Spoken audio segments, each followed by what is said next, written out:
सांची बात के सभी दर्शकों का मैं रूप सिंह गुसाई अपने कैमरामैन व्यास कुशवाहा के साथ बहुत स्वागत करता हूं और आइए आपको लेकर के चलता हूं कोमल एंड वीके पाहुजा फाउंडेशन द्वारा जो 9th थिएटर फेस्टिवल हो रहा है यहाँ पर इंडिया इंटरनेशनल सेंटर में जो सीडी देशमुख ऑडिटोरियम है उसके अंदर यहाँ पर आज 7 नाटकों का मंचन हो रहा है जो कि हर साल होता है। अपने माता पिता की याद में अपने माता पिता की याद में सुप्रिया पाहुजा और मीनाक्षी पाहुजा इस प्रोग्राम को यहाँ पर आयोजित करती हैं। हर साल ये थिएटर फेस्टिवल होता है जहाँ पर भारत के तमाम जो है राज्यों से जो बड़े बड़े निर्देशक, लेखक और कलाकार होते हैं उनकी टीम यहाँ पर परफॉर्म करती है। तो आज 7 नाटकों का मंचन होने वाला है जिसमें एक नाटक हो चुका है और अब दूसरा नाटक जो महारथी, जी हाँ, महारथी विवांशु वैभव और के द्वारा लिखा हुआ है और डायरेक्टर है उसके अजहर खान। और मैं आपको बता दूं कि ये नाटक जो महाभारत काल का है और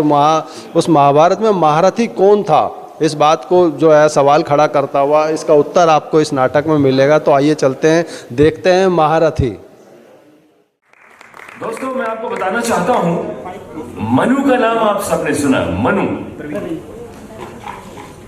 ने कहा था, मनुस्मृति और प्रसाद का लिखा हुआ जो कामायनी है उसमें भी मनु, और श्याम सिंह शशि का प्रबंध काव्य उसमें भी मनु है। मनु ने कहा था कि मैंने कब कहा था कि जाति और वर्ण का विभाजन हो जन्म के आधार पर। मैंने कहा था कि जाति और वर्ण का विभाजन हो कर्म के आधार पर। लेकिन बरसों से यह जन्म की प्रथा चली आ रही है कि ब्राह्मण कुल में पैदा हुआ तो ब्राह्मण है, क्षत्रिय कुल में पैदा हुआ तो क्षत्रिय है, और किसी और कुल में पैदा हुआ तो वो है। कर्म को कोई नहीं पूछता। ये आज भी होता है और ये तब भी होता था जब महाभारत हुई थी और महाभारत वेदव्यास ने लिखी थी। महाभारत का एक बहुत ही प्रिय सुंदर चरित्र है जिसका नाम है कर्ण। कर्ण को जीवन में सबने छला, उसकी मां ने छला। ये जो नाटक आपके सामने प्रस्तुत हो रहा है, ये नाटक कर्ण के दृष्टिकोण से कथा कही गई है और इसका नाम है, प्ले का नाम है महारथी। प्ले का नाम है साहब महारथी, और इस प्ले को डायरेक्ट किया है अजहर खान ने। अजहर भाई से मैंने इस नाटक के बारे में पूछा था तो उन्होंने मुझे बताया, और इसके राइटर हैं विवांशु वैभव। वीकेंड थिएटर एंड फिल्म्स की यह प्रस्तुति है। तो दोस्तों, आपके सामने पेश किया जा रहा है नाटक कर्ण के दृष्टिकोण से महारथी। हस्तिनापुर के प्रजाजन, मैं राजगुरु आचार्य द्रोणाचार्य, हस्तिनापुर के श्रेष्ठ पुत्र तथा बालक धृतराष्ट्र के सौजन्य से इस रंगशाला में योद्धाओं के महापर्व के सम्मान दिवस की घोषणा करता हूं। अर्जुन,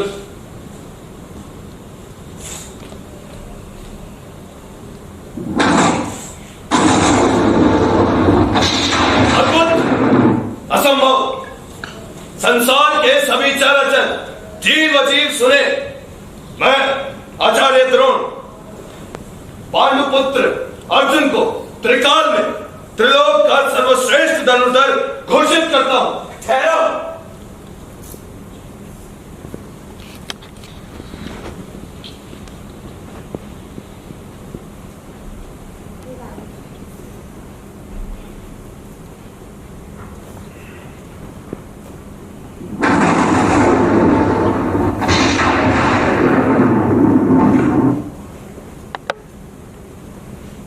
चुनौती देता हूं अर्जुन, ठहरो। इस राज्य रणशाला में तुम्हारा स्वागत है अजनबी पुरुष। निसंदेह मैं तुम्हारा प्रदर्शन देखकर अचंभित हूं। पुरुषार्थ के इस महापर्व में तुम्हारी चुनौती का स्वागत है। बेशक क्षमता के आधार पर यहां पौरुष प्रकट करने का सबको अधिकार है और इसलिए अर्जुन को तुम्हारी ये चुनौती स्वीकार भी है। परंतु धर्मशास्त्र और धर्म नीति यह कहते हैं, धर्मशास्त्र और धर्म नीति यह कहते हैं कि प्रतिस्पर्धा से पहले योद्धाओं को अपना परिचय देना पड़ता है। और संसार में ऐसा कोई नहीं जो अर्जुन को न जानता हो। अब तुम्हें अपना परिचय देना। किस महान वंशीय वंशधर हो तू? किस दिव्य मां का सौभाग्य हो? या फिर पिता का कोई नाम है? या मैं सारथी पुत्र कर्ण, सूत पुत्र, यानी कि शूद्र पुत्र, या सीधे सीधे शब्दों में कहे तो नीच जाति का एक छोटा मनुष्य। वाकई एक शूद्र का एक क्षत्रिय को चुनौती देना बहुत ही अच्छा विचार है। लेकिन मैं यहां उपस्थित ये सभी विद्वानों से ये जानना चाहूंगा कि इन्हें अधिकार कब दिया गया? क्या आप शूद्र पालक होंगे और हम क्षत्रिय और ब्राह्मण इन सूतों की थाल में भोजन करेंगे? कम से कम इस चुनौती से तो ऐसा ही लगता है। तुम यहां क्यों आए ऊपर? अपनी इच्छा से। अपनी इच्छाओं पर कब सीख मूर्ख लड़के, जा अपना ये रणबल अपने किसी काम के अखाड़े में जाकर दिखा। काफी मुद्राएं कमा लेगा। जा चला जा। रुको, ये सब क्या हो रहा है? एक योद्धा का अपमान करके आपने ठीक नहीं किया गुरुदेव। चुप रहो। मैं चुप नहीं रहूंगा। आखिर मेरे चुप हो जाने से वो सब बदल तो नहीं जाएगा जो आचार्य ने इस वीर के साथ किया? मूर्खता मत करो दुर्योधन, तुम्हें कोई अधिकार नहीं है। मुझे अधिकार है। अगर कोई गुरु गलत करता है तो शिष्य को यह पूरा अधिकार है कि वो भूल को इंगित करे। तो हमसे बड़े हैं, हमारे गुरु हैं, तो क्या कहना चाहते हो तुम कि उनका किया गया हर बुरा काम अच्छा मान लिया जाए केवल इसलिए कि वो हमसे बड़े हैं, हमारे गुरु हैं? मैं पूछता हूं, जब ये संसार को नैतिकता का पाठ पढ़ाते हैं तो ये पक्षपात क्यों कर रहे हैं? ईर्ष्या ने तुम्हारा दिमाग खराब कर दिया दुर्योधन। ईर्ष्या किसे किससे है? सबके सामने है। महारथी पर्व का आधार जब पौरुष बल है तो जाति कुजाति का प्रश्न कहां से आया? अर्जुन ने चुनौती स्वीकार भी कर ली थी, फिर आपने ये षड्यंत्र क्यों किया? तुम्हें दिखाई नहीं देता कि वो एक नीच जाति का आदमी? वीर की जाति केवल वीरता होती है गुरुदेव, और कुछ नहीं। मगर राजवंश को चुनौती देने का अधिकार इसे नहीं है। क्यों? क्योंकि ये राजवंश से नहीं है, और राजवंश को चुनौती देने के लिए राजवंश का होना आवश्यक है। ठीक है, मैं राज्यसभा और समस्त प्रजाजनों के समक्ष कर्ण को हम देश का राजा घोषित करता हूं। राजा हो जाने से कोई क्षत्रिय नहीं हो जाता दुर्योधन। तो फिर कैसे होता है गुरुदेव? जन्म से। जन्म की बात मत कीजिए गुरुदेव, क्योंकि अगर जन्म ही क्षत्रियता निर्धारित करता तो इस सभा में बैठे बहुत से लोग क्षत्रिय ना होते। क्यों युधिष्ठिर, मेरा तर्क ठीक था ना? मैं महाराज से कर्ण के लिए न्याय मांगता हूं कि वो जाति भेद ना करके इस वीर को अवसर दे, ताकि वो ये साबित कर सके कि त्रिकाल में त्रिलोक का सर्वश्रेष्ठ धनुर्धर अर्जुन नहीं बल्कि वो स्वयं है। ये नहीं हो सकता। मैं आपसे न्याय मांगता हूं महाराज। महाराज को धर्मशास्त्र बदलने का कोई अधिकार नहीं है, और कर्ण की चुनौती स्वीकार नहीं की जा सकती, क्योंकि ये तो जगमानी बात है कि कर्ण एक शूद्र है और अर्जुन एक क्षत्रिय। तो मत कहिए कि अर्जुन त्रिकाल में त्रिलोक का सर्वश्रेष्ठ धनुर्धर है। हाँ, क्षत्रियों में सर्वश्रेष्ठ हो सकता है, पर इस पे भी संदेह सदैव बना रहेगा। क्यों अर्जुन, तुम ये साबित नहीं करना चाहोगे कि तुम ही सर्वश्रेष्ठ धनुर्धर हो? अगर हो तो आगे बढ़ो और चुनौती को स्वीकार करो। ये एक शूद्र है और मैं हूं अर्जुन, पांडुपुत्र अर्जुन, गुरुद्रोण का सर्वोत्तम शिष्य और इस संसार का सर्वश्रेष्ठ धनुर्धर अर्जुन। और यह है मेरा परिचय। दूंगा, एक दिन तुझे अपना संपूर्ण परिचय दूंगा। आज से, अब से, इसी क्षण से उस घड़ी का इंतजार कर अर्जुन। उस दिन तुझे अपना संपूर्ण परिचय दूंगा।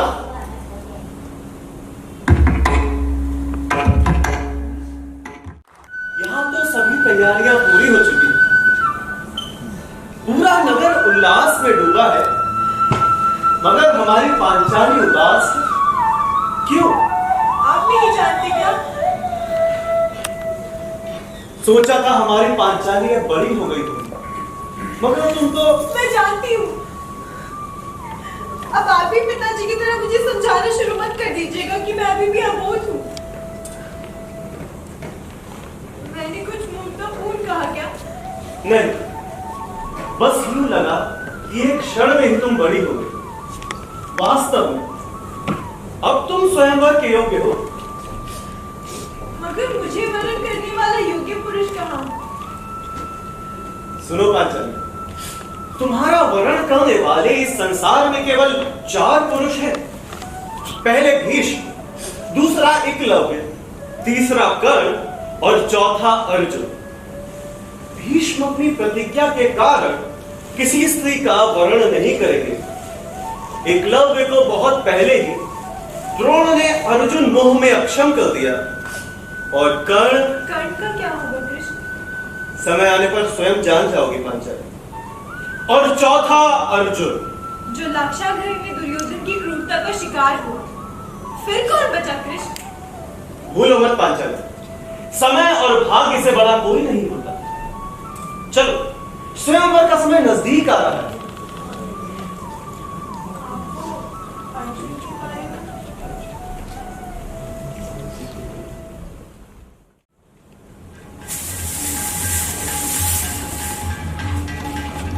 आश्चर्य, घोर आश्चर्य।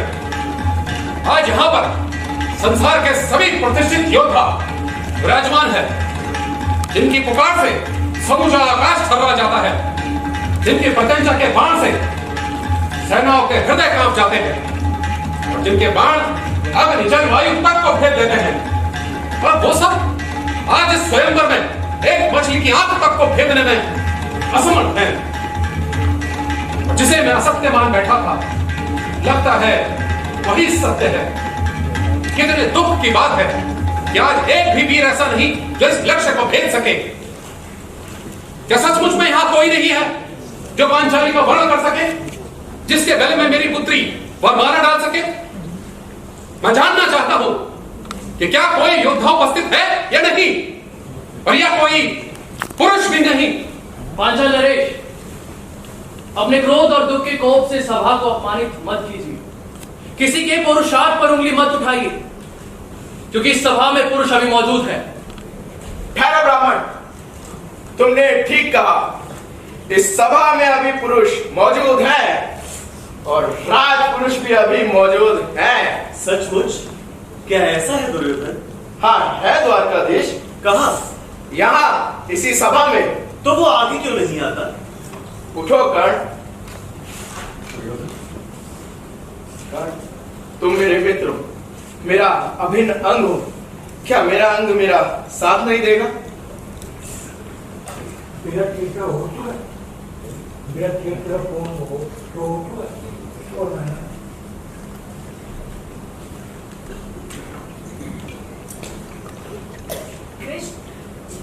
अब वो समय आ गया है। नहीं, ये नहीं हो सकता। ये शूद्र है, नीच है, और किसी नीच को यह अधिकार नहीं कि वह एक क्षत्रिय कन्या से विवाह करे। इस शूद्र के इस दुस्साहस को देखकर क्या किसी को लज्जा नहीं आती?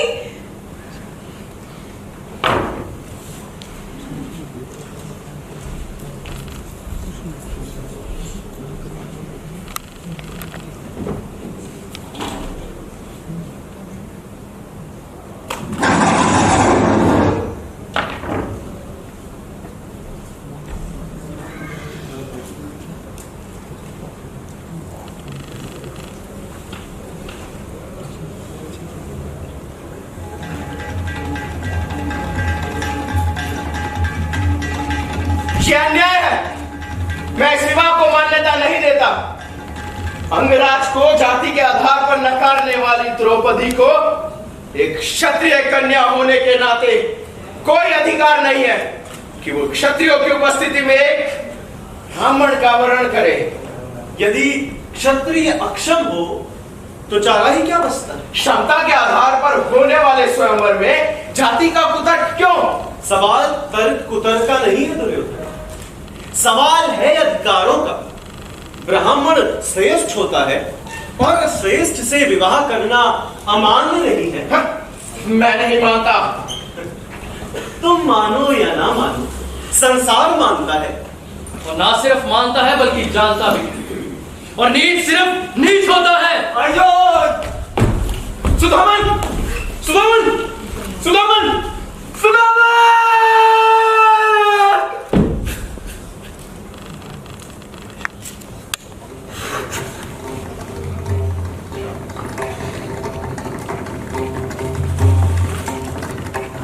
सुनो राक्षस सुन, आज जिस तरह तूने मेरे अबोध बेटे की निर्मम हत्या करी है, उसी तरह एक दिन मैं तेरा निर्मम वध करूंगा। आज तक मेरा श्रेष्ठता का द्वेष था, आज से तेरा मरण ही मेरा उद्देश्य होगा। तेरे रक्त से ये भूल लाल होगी और तेरा धर्म मस्तक से अलग होगा। अगर इस संसार में सूर्य चंद्रमा और पृथ्वी अटल है तो सुन, इस साथी पुत्र की प्रतिज्ञा सुन। आज मैं अपने निर्दोष पुत्र सुदामन के रक्त की सौगंध दिखाकर कहता हूं, इसी क्षण से युद्ध शुरू हुआ, वो युद्ध जो तेरे और मेरे बीच लड़ा जाएगा। यदि हम दोनों इस पृथ्वी पर जीवित रहे तो प्रलय आएगी। अर्जुन, युद्ध आरंभ हुआ और ये आरंभ है तेरे अस्त्र का।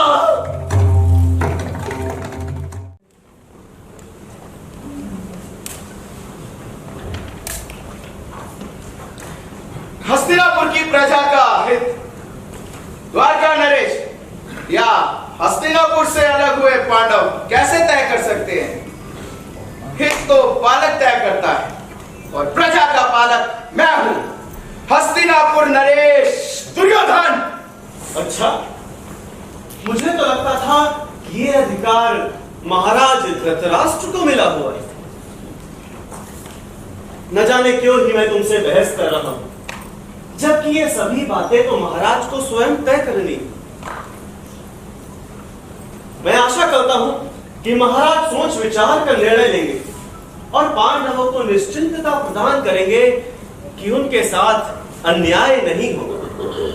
राज्य बटा था मगर अब एक है और नैतिक दृष्टि से भी यही ठीक रहेगा कि राज्य को दोबारा ना बांटा जाए। नैतिकता की बात तुम करते हो दुर्योधन?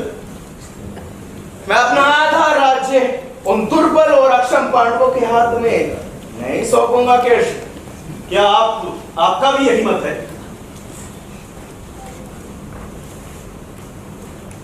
लगता है किसी और के मत का प्रश्न ही नहीं उठता। ठीक, समझौता अब भी हो सकता है। दुर्योधन अगर इस बात पे अड़ा है कि वो आधा राज्य नहीं देगा, तो मेरा प्रस्ताव है कि पांडवों को शासन करने के लिए केवल 5 गांव ही दे दिए जाए। मैं समझौतावादी नहीं हूं कृष्ण। 5 गांव तो क्या, मैं उन्हें सुई की नोक के बराबर भी भूमि नहीं दूंगा। दुर्योधन!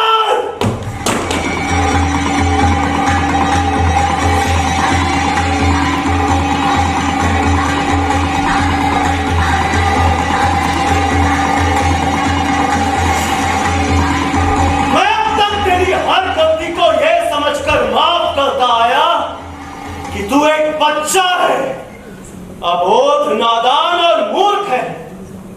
पर आज तूने साबित कर दिया कि तू कोई बच्चा नहीं, अपितु एक कृतज्ञ, दुराचारी और दंभी मनुष्य है, जो सत्ता के मद में यह भी भूल गया कि उसे मनुष्य किसने बनाया।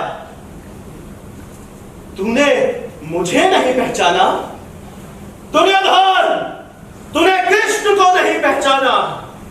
अपनी आंखें खोल और मुझे जान, मैं कृष्ण हूं, जो बनाता है, जो मिटाता है। मैं हूं विजय का मूलभूत आधार। मैं वो हूं जिसके प्रेम को समस्त संसार तरसता है। मैं वो हूं जिसके क्रोध से समस्त ब्रह्मांड कांपता है। मैं जन्म हूं, मैं ही मृत्यु, मैं अनादि, इसीलिए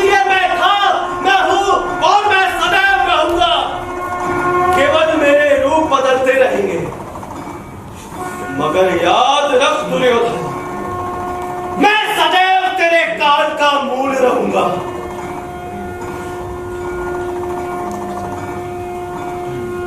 ठीक है, तेरी यही इच्छा है तो सुन। हस्तिनापुर की इस राज्यसभा में मैं महायुद्ध की घोषणा करता हूं। ये युद्ध पांडवों और कौरवों के बीच कुरुक्षेत्र की भूमि पर लड़ा जाएगा।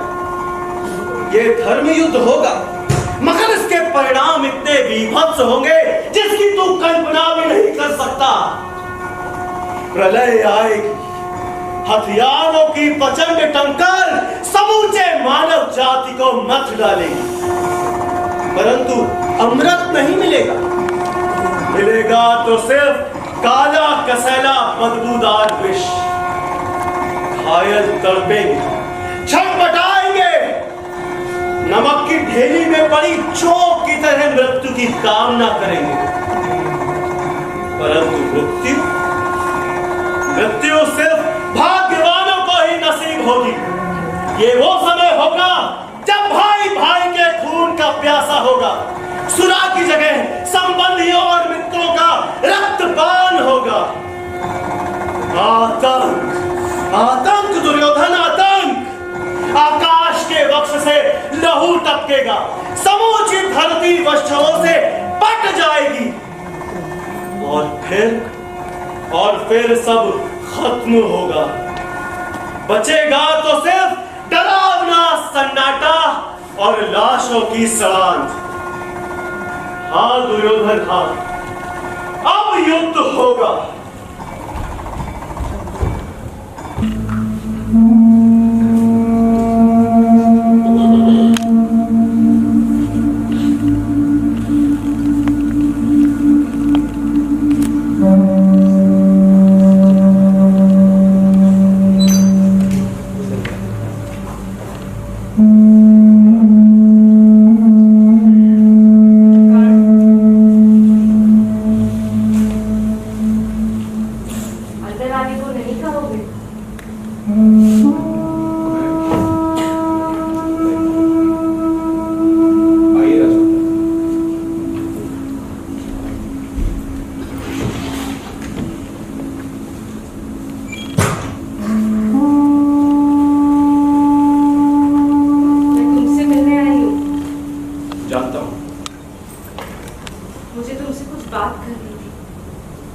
कृष्ण की बुआ कृष्ण का संदेश लेकर आई है तो निराश करने के लिए क्षमा चाहूंगा। उन्हें मैं अपना जवाब दे चुका हूं। इस तरह शब्दों को ओढ़कर बात ना करो मुझसे। क्यों आई हैं आप यहाँ? तुमसे मिलने। हाँ, मगर क्यों? क्योंकि एक माँ को अपने पुत्र से मिलने का अधिकार है। सही कहा, एक माँ को है, आपको नहीं। क्या भूल थी मेरी? क्या दोष था? जिसने पाला उसी को मां माना, मगर आज तुम्हारे स्पर्श कई रातों से लेटा इस अनंत आकाश को ताकता रहता, सब कुछ सिमट सा जाता है बस एक शब्द में, मां। सभी कुछ तो मिला जीवन में, सुख दुख घृणा यातना प्रेम राजपाट पर मां। क्या था मैं? घृणित, नराधम? हाँ, क्या था? तो क्यों त्याग दिया था मुझे? क्यों छोड़ दिया था मुझे उस नरकाग्नि में झुलसने के लिए?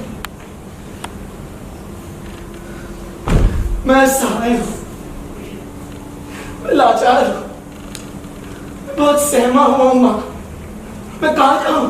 धीरज रख, मैं हूं ना।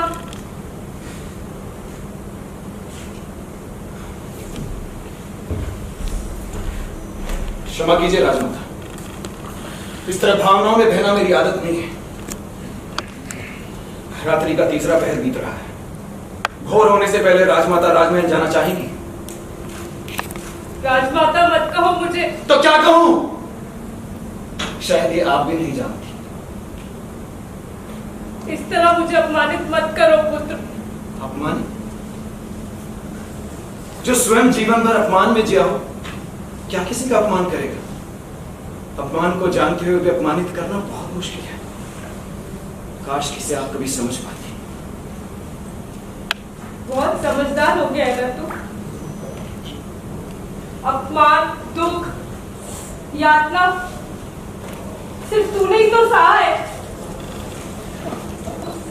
बिछोने में मुंह छुपाए, न जाने कितनी बार मैंने उससे अपनी वेदना को कहा होगा। सिराना भी गीला होकर मेरी त्रासदी पर रोता, लेकिन मैं कुछ न कर पाई। क्यों नहीं कुछ कहा तुमने? क्यों नहीं कुछ किया? क्योंकि मैं स्त्री हूं। हाँ, बस यही फर्क है कि तुम एक स्त्री बनी रही, मां बनने की कोशिश कर रही।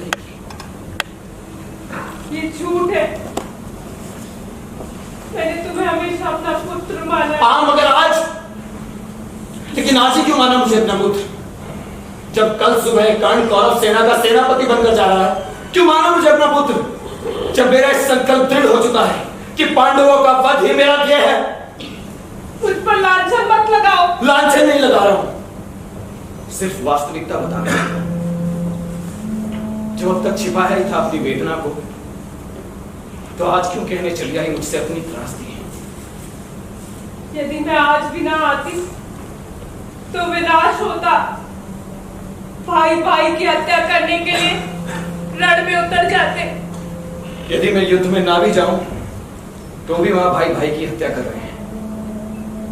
और आपके आज यहां जाने से विनाश रुकेगा नहीं, क्योंकि विनाश स्वार्थों की नींव पर खड़ा है और शांति के लिए कोई भी अपने स्वार्थ त्यागना नहीं चाहता।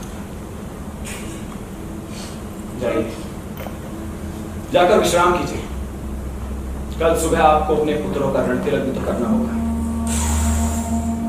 तो तुमने निश्चय कर लिया है?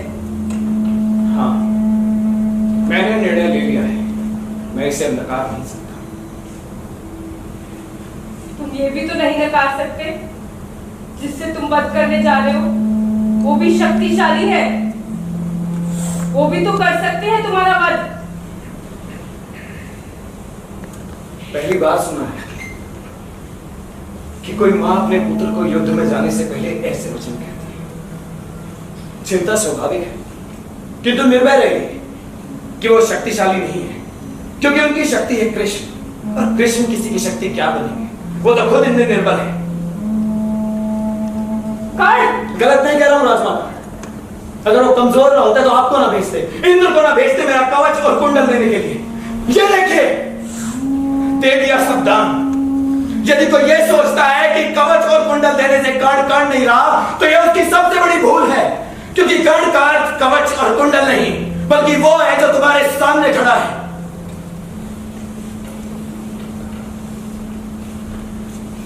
बहुत दानवीर है ना तू, सबको दान देता फिरता है, अपनी मां को दान नहीं देगा।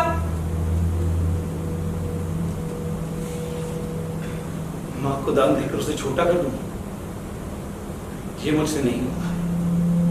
हाँ, वचन देता हूं। तो आज तुम्हारा अवैध पुत्र तुम्हें वचन देता है कि अर्जुन को छोड़ अन्य किसी पांडव का वध मेरे हाथों से नहीं होगा। अर्जुन और मुझ में से कोई एक ही जीवित बचेगा। इतने में संतोष कर लो मां। संसार जानता है कि तुम 5 पुत्रों की मां हो, पर वो तुम सदैव रहोगे।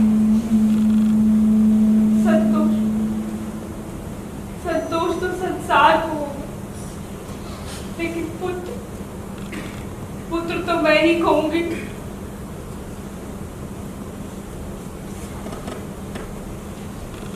मां,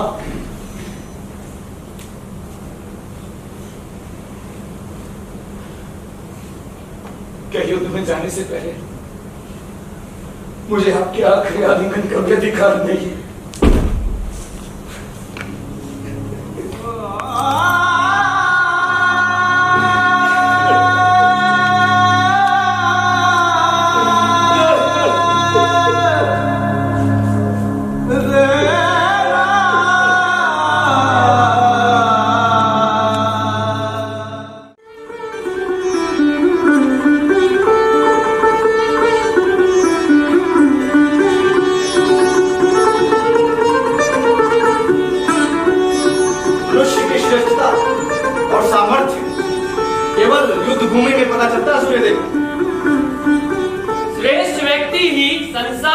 कल्याण कर सकता है?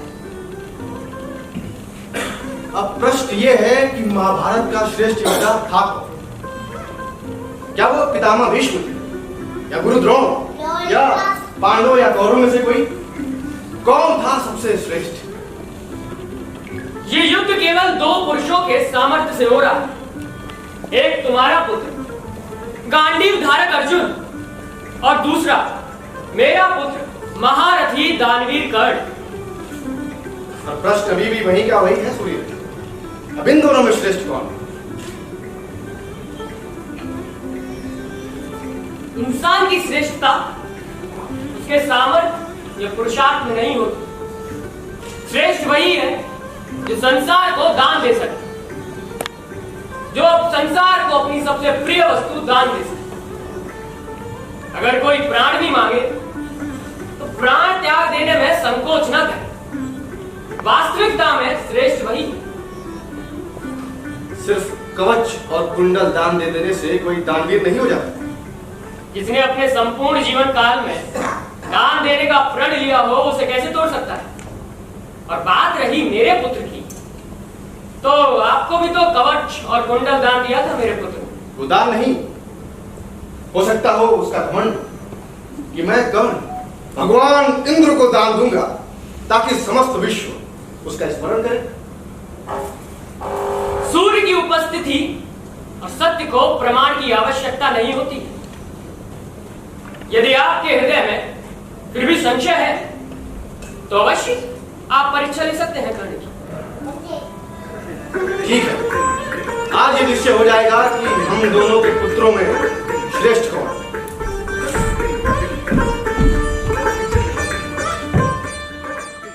बाण चलाओ अर्जुन। नहीं, वो निहत्था है। बाण चलाओ अर्जुन।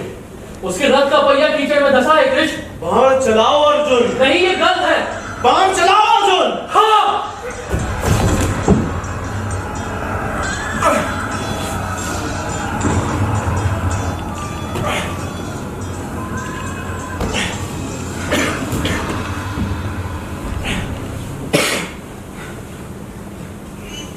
ये तुमने क्या किया कृष्ण? तुमने ऐसा क्यों किया? मैंने तुम्हारे साथ कुछ नहीं किया था।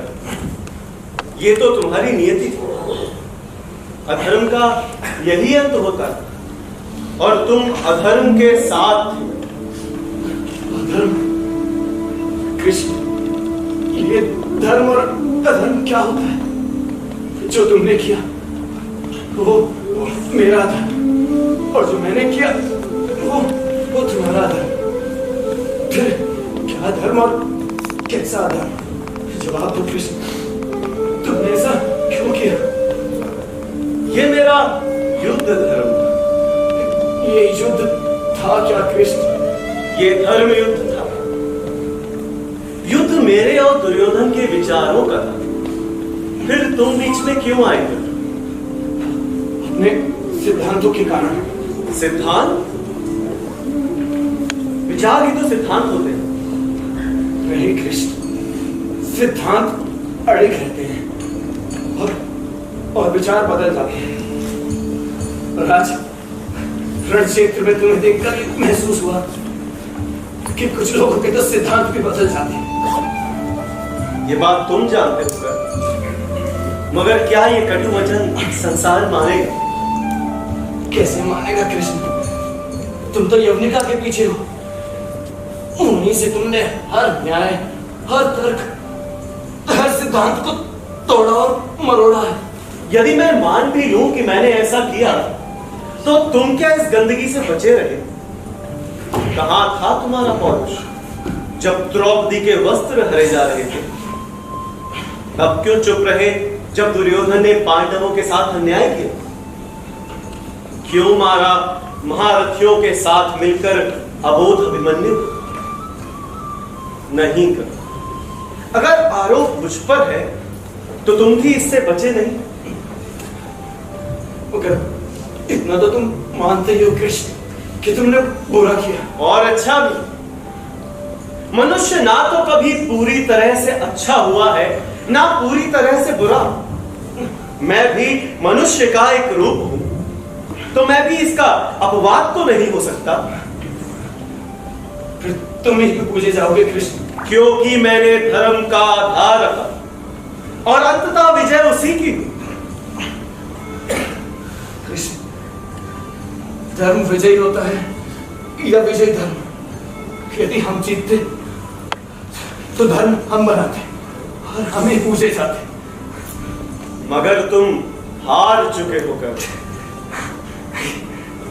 ये भी एक भ्रम है कृष्ण। मैं मर रहा हूं, भौतिक रूप से मैं ये युद्ध हार गया, मगर हार कर भी मैं जीता और तुम हारे कृष्ण।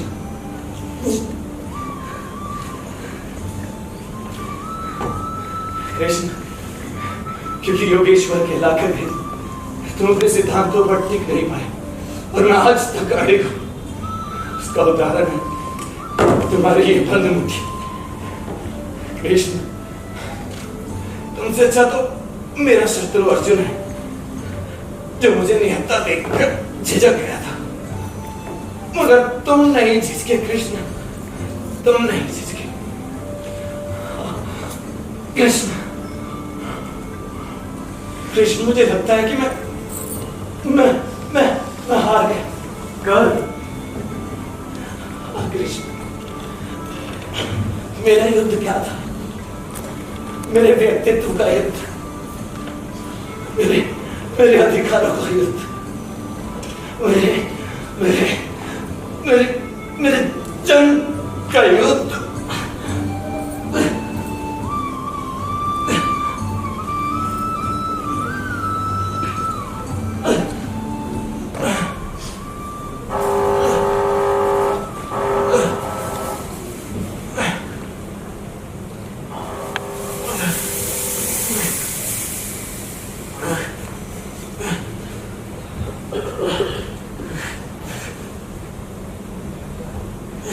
भिक्षाम देहि, भिक्षाम देहि,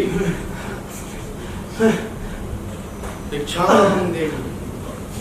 आज मेरे पास आपको देने के लिए कुछ भी नहीं है। अंगराज कर्ण, मेरा पुत्र आपके साथ युद्ध करते समय मारा गया। मुझे उसकी चिता को जलाने के लिए कुछ दान दे।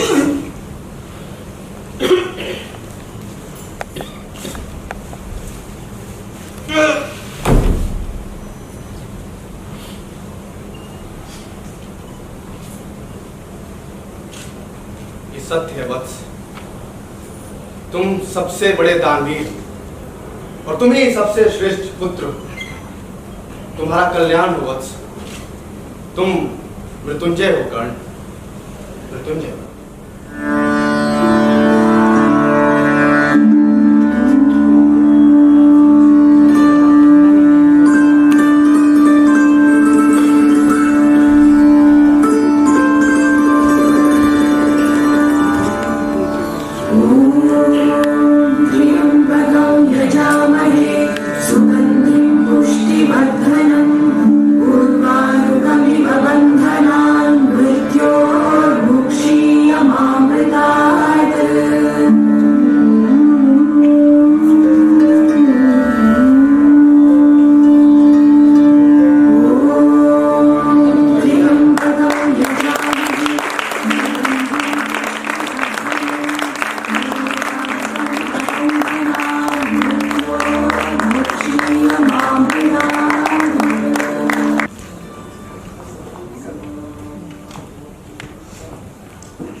महान कलाकारों, महारथियों को वाकई यूं लगा कि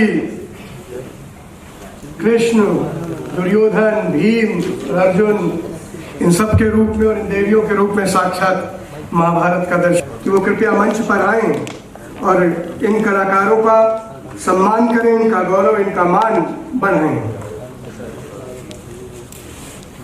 हम डायरेक्टर अजहर साहब को आमंत्रित करते हैं। वो डायरेक्टर जिन्होंने इन सबको मोतियों की तरह पिरोकर एक माला बनाई और इन सबके गले में जो माला चमक रही है अजहर साहब की ही कारीगरी है। तालियां बजाकर अजहर साहब का इस्तेमाल करें, जिन्होंने भीम का अभिनय दिखाया, जिन्होंने अर्जुन, द्रौपदी और कृष्ण साक्षात भगवान का इस मंच पर उतार दिया। ऐसे अजहर का इस्तेमाल करते हुए मैं गौरवान्वित महसूस कर रहा हूँ।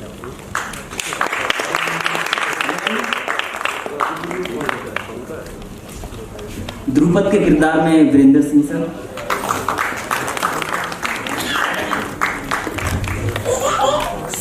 सुदामन के किरदार में दीपक यादव,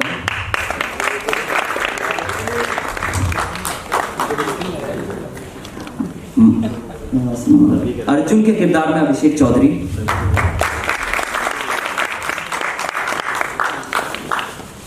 सूर्यदेव के किरदार में गुलशन राणा, युधिष्ठिर और इंद्रदेव के किरदार में हिमांशु यादव, धृतराष्ट्र के किरदार में गौरांग गोयल,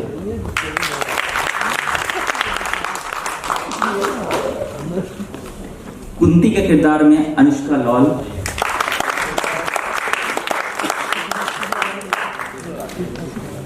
द्रौपदी के किरदार में कंचन,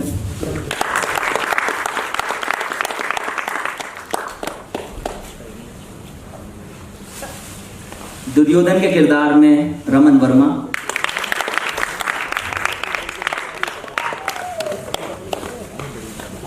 कर्ण के किरदार में मनीष पनवर,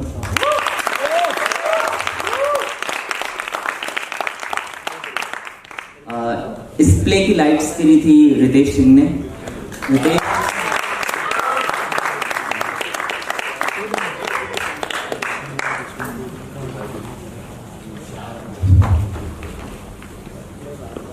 म्यूजिक का क्रेडिट मैं खुद ले लेता हूं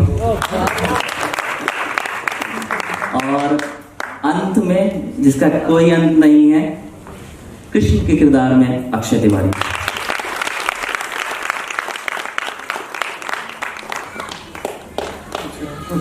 अब शानदार एंट्री के लिए अजहर जी स्वयं आ रहे हैं। अजहर का भी कोई अंत नहीं। मैंने कहा था जो भगवान को मंच पर ला सके वो अजहर ही कर सकते हैं। मेरा एक शेर याद आ रहा है अजहर भाई, आपकी शान में मैं बोलता हूं कि अपने ईमान से मुसलमान हिंदुस्तान में है। मोहंती साहब, अपने ईमान से मुसलमान हिंदुस्तान में है। तुम तिरंगे से हरा रंग हटा नहीं सकते, तुम तिरंगे से। कौन कहता है नफरत की दीवारें हैं? आज कृष्ण, भीम, दुर्योधन सबको एक साथ लेकर आए हैं। उस शख्स का नाम अजहर है। अजहर आप सबके नाम पे, आप सबके दम पर ही हम हिंदुस्तान की हमारी पहचान है। मैं आपके उज्जवल भविष्य की शुभकामनाएं देता हूं। भगवान ऐसे हजारों अजहर हमारे बीच में लाए, ऐसे कलाकारों की बरसात होती रहे। बहुत बहुत शुभकामनाएं आप सबको। अगले एक ग्रुप फोटोग्राफ के लिए 2021 में मैम कोविड के बाद सबसे पहले मैं वीके पहुंचा, कोमल वीके पहुंचा नाट्योत्सव में पार्टिसिपेट किया था। मैम आपके जज्बे को सलाम है, मीनाक्षी मैम, सुप्रिया मैम, कि आप अपने फादर की याद में एक फेस्टिवल कराती हैं लगातार हर साल और मुझ जैसे युवा निर्देशक को एक मौका देती है कि कुछ प्रेजेंट कर सकूं। शुक्रिया मैम, थैंक यू। अब वक्त है ग्रुप फोटोग्राफ्स का। मैं पसंद करता हूं इन तमाम महान कलाकारों का जिन्होंने महाभारत, समूची महाभारत हमारे सामने कुछ पलों में बिखेर दी। इस चित्र से मैं भी वंचित न रहूं, कोशिश कर।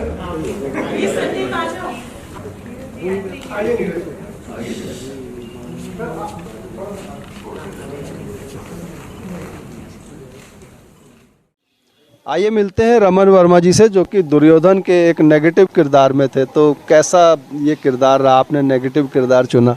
पहली बार मुझे एक नेगेटिव कैरेक्टर करने का मौका मिल रहा था, तो मेरे लिए भी चुनौती थी कि मैं उसको किस तरह से एक्सेप्ट करता हूँ और किस तरह से मैं उसको प्रस्तुत करता हूँ।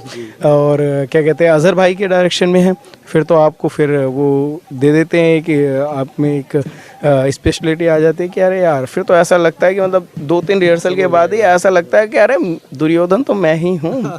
तो यही हमारे साथ भी रहा। तैयारी करते समय में बड़ा सोच रहे थे जब एक्सेप्ट किया था ये कैरेक्टर कि यार दुर्योधन ऐसा तो होता नहीं है, मोटा होता तो बड़ा वैसा मतलब उस तरह की छवि है। लेकिन फिर वही जब अजहर भाई का हमने पॉइंट ऑफ व्यू समझा तो ये लगा यार मैं ही हूँ दुर्योधन, दुर्योधन मेरे से अलग हो ही नहीं सकता। उसी की कोशिश की थी एक, बाकी तो ऑडियंस बताएगी कैसा था कैसा नहीं था। बढ़िया कोशिश थी आपकी, बहुत शुभकामनाएं, थैंक यू। और आइए अभिषेक चौहान हमारे साथ हैं जो कि अर्जुन की भूमिका में थे। एक ऐसा पात्र महाभारत का जो मतलब सबसे बड़ा पात्र कह सकते हैं उसे। बहुत स्वागत है, बताएं सर। शुक्रिया सर। सर मेरा कैरेक्टर अर्जुन था और जैसे कि आप सब जानते हैं कि अर्जुन बेसिकली एक योद्धा माना जाता है, बहुत बड़ा योद्धा, कि कर्ण से भी बड़ा। पर मैंने किया है अर्जुन। कर्ण को मैं अपने से छोटा नहीं कह सकता क्योंकि कर्ण ने एक टक्कर दी है एक अर्जुन को, जिस हिसाब से उसने सभा में आकर बोला कि मैं हूँ, मैं करूँगा। और जब पता लगा कि हाँ अर्जुन भी तन्न हो गया कि ये इसने कैसे किया। और रही बात की महाभारत की बात और महारथी की बात, मैं ये सोचता हूँ एज एन एक्टर कि अगर हम किसी चीज़ से जुड़े हुए हैं, चाहे वो हम कोई भी प्ले कर रहे हैं, चाहे मुस्लिम है, हिंदू है, ईसाई है, जिन्ना है, कुछ भी है। मैं हिंदू हूँ, अगर मेरे को मुसलमान कैरेक्टर मिल रहा है मैं वो भी करूँगा, ठीक है। एक एक्टर होने के बावजूद भी हमको सारे धर्मों से दूर रहना चाहिए। तो अर्जुन पे मेरा बेसिकली यही ध्यान था कि जितनी सच्चाई से, जितनी अच्छाई से मैं इसको निभा सकता हूँ निभाऊँ, बस यही था। बाकी आपने देखा ही था। जी जी, बहुत धन्यवाद, बहुत शुभकामनाएं आपको भविष्य के लिए, थैंक यू। धन्यवाद। महाभारत की कथा में एक बहुत ही मुख्य किरदार कुंती का है, जिनके लिए बहुत ही असमंजस की स्थिति थी अपने पुत्रों को लेकर के, खासकर कर्ण को लेकर के। और उनकी आंखों के सामने वो महाभारत का युद्ध होता है, उसको लेकर के उनके मन में बहुत व्यथा थी। तो अनुष्का लॉल जी हैं जो बहुत जानी मानी आर्टिस्ट हैं दिल्ली की थिएटर की दुनिया से, और कुंती के रोल में मंच पर आप सभी देख रहे थे, हमारे साथ जुड़ चुकी हैं। बहुत स्वागत है साची बात में। Thank you.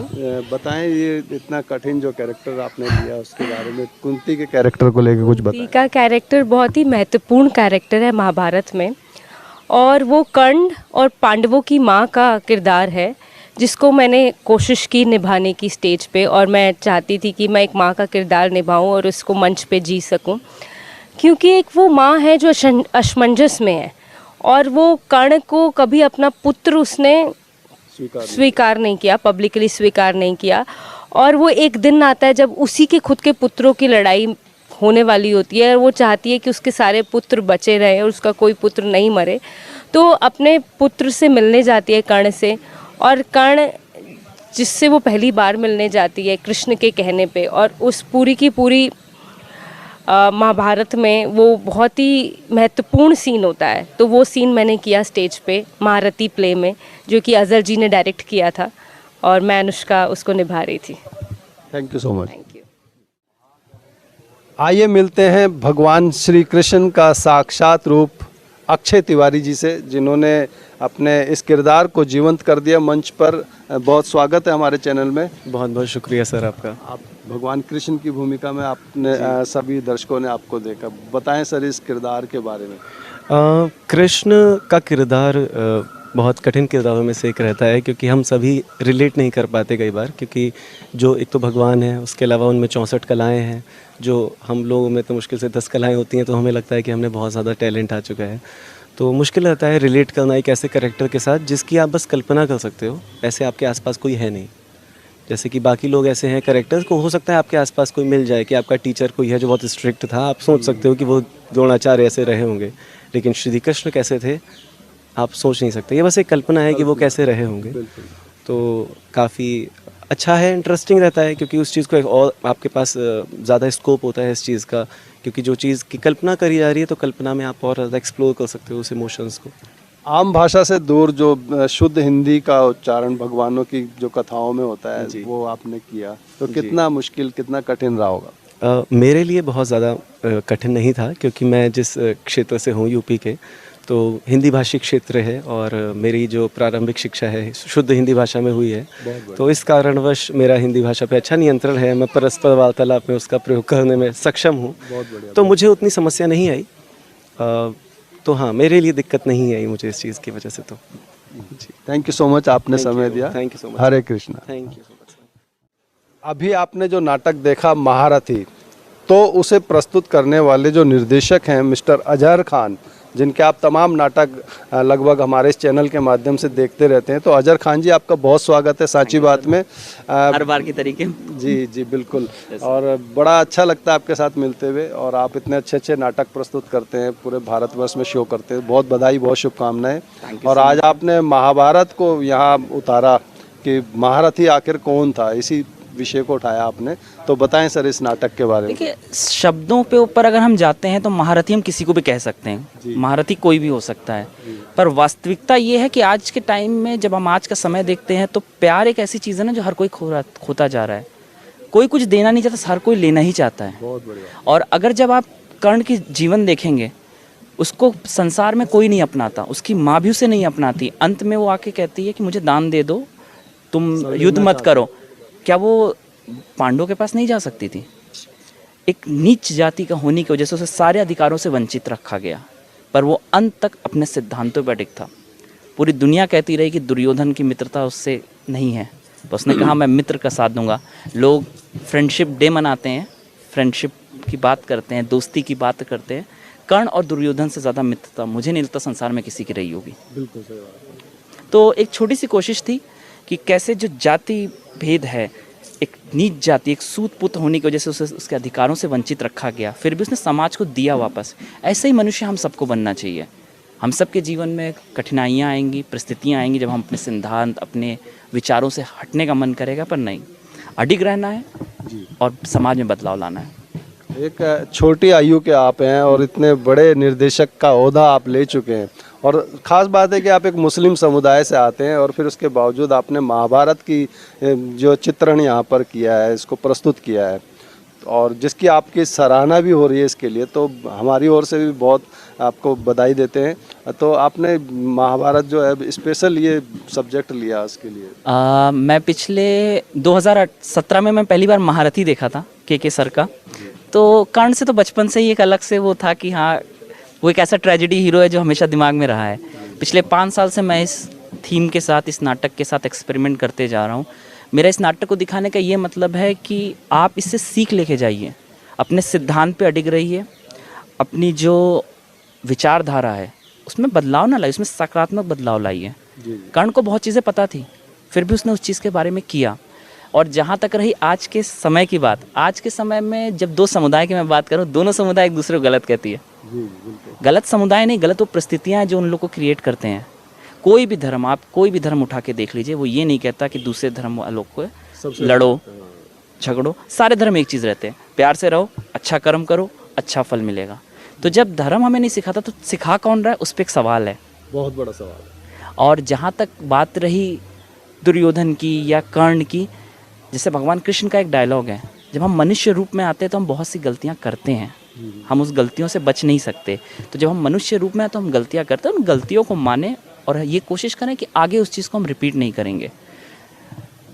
सिर्फ आज नहीं, कई सौ सालों से यहाँ पे दोनों समुदाय मिल के रह रहा है, वो आगे भी रह सकता है। तो मेरी कोशिश है कि मैं इसको ऐसे दिखा सकूं कि लोग उसको देखें, समझें कि क्यों ये चीज़ ज़रूरी है। बहुत बढ़िया, बहुत शानदार, आपने अपना कीमती समय हमें दिया। आप जैसे युवाओं की इस देश को ज़रूरत है, और इसी तरह से आप युवाओं को, इस देश को प्रेरित करते हैं ना, बहुत धन्यवाद। एक बार फिर से सच्ची बात के सभी लोगों को मैं ये कहना चाहूँगा, धन्यवाद कि आप हमेशा थिएटर को आगे बढ़ाने की कोशिश करते रहते हैं। हमारे नाटकों का आप लाइव प्रसारण भी करते हैं यूट्यूब पे, और जो भी लोग इसको देख रहे हैं वो लोग सच्ची बात को ज़रूर सब्सक्राइब करें। Thank you so much. तो आइए अब मिलाते हैं जो महारथी की जो टीम है। द्रौपदी की भूमिका में थे, आपका शुभ नाम? कंचन जी, बताएं अपने भूमिका को लेकर के। मेरा द्रौपदी का कैरेक्टर था। तो जो हमने सिनेरियो दिखाया है कि उसकी जो स्वयंवर होता है उसमें वो शूद्र को मना कर दी थी उससे शादी करने के लिए। इसमें मुझे कहीं ना कहीं लगता है कि जैसी उसकी परवरिश की गई है कि नीची जात के लोगों से आप विवाह नहीं कर सकते या फिर आप उनसे बात नहीं कर सकते, तो वही क्रोध द्रौपदी के कैरेक्टर में दिखा है। बट आई थिंक पर्सनली कंचन, अगर मैं हूँ उस पर्सनैलिटी से बोलूँ तो नीची जात ऊंची जात कोई मैटर करती नहीं है, सब इक्वल होते हैं। और जैसे हमारे डायरेक्टर वो मुस्लिम हैं और हम हिंदू हैं, हमने साथ में काम किया, तो ऐसा कोई डिफरेंस नहीं है मेजर। बाकी अगर कैरेक्टर की और बात करूँ तो पर्सनली मुझे बहुत अच्छा लगा, क्योंकि जब हम माइथोलॉजिकल प्ले करते हैं ना, हमको ये लाइक पूरा एक रॉयल लुक मिलता है, तो वो एज एन एक्टर मुझे पसंद है। जी, थैंक यू सो मच। तो प्यारे दर्शकों, आपको ये नाटक कैसा लगा? ज़रूर अपने विचार और सुझाव हमें साझा करें। थिएटर की दुनिया में जो कोमल एंड वीके पाहुजा फाउंडेशन की ओर से जो प्रमोशन ये कर रहे हैं लगातार, आज 9 साल हो गए हैं इस थिएटर फेस्टिवल को करते हुए, और आगे भी अपने माता पिता की याद में इस फेस्टिवल को वो करते रहना चाहते हैं। स्पोर्ट्स और कल्चरल के भी जो है उस कल्चरल और स्पोर्ट्स की एक्टिविटीज़ को भी प्रमोट करते रहते हैं। तो आपको कैसा लगता है हमारा ये चैनल, हमारा ये न्यूज़ पोर्टल, हमारी ये घटनाएं, हमारा ये कार्यक्रम कैसा लगता है? ज़रूर अपने विचार और सुझाव साझा करें। और हाँ, एक बात और मैं आपसे कहना चाहूँगा कि यदि आपने अब तक साची बात को सब्सक्राइब नहीं किया है तो ज़रूर सब्सक्राइब कर लें, ताकि हमारी जो भी न्यूज़, घटनाएँ, जो भी कार्यक्रम हो सबसे पहले आप तक पहुँचे, और हमारी वीडियोज़ को लाइक शेयर करना ना भूलें। धन्यवाद। मैं रूप सिंह गुसाई अपने कैमरामैन व्यास कुशवाहा के साथ इसी के साथ आपसे विदा लेता हूं। जल्द मिलूंगा, तब तक आप अपना बहुत ख्याल रखिएगा। नमस्कार, धन्यवाद।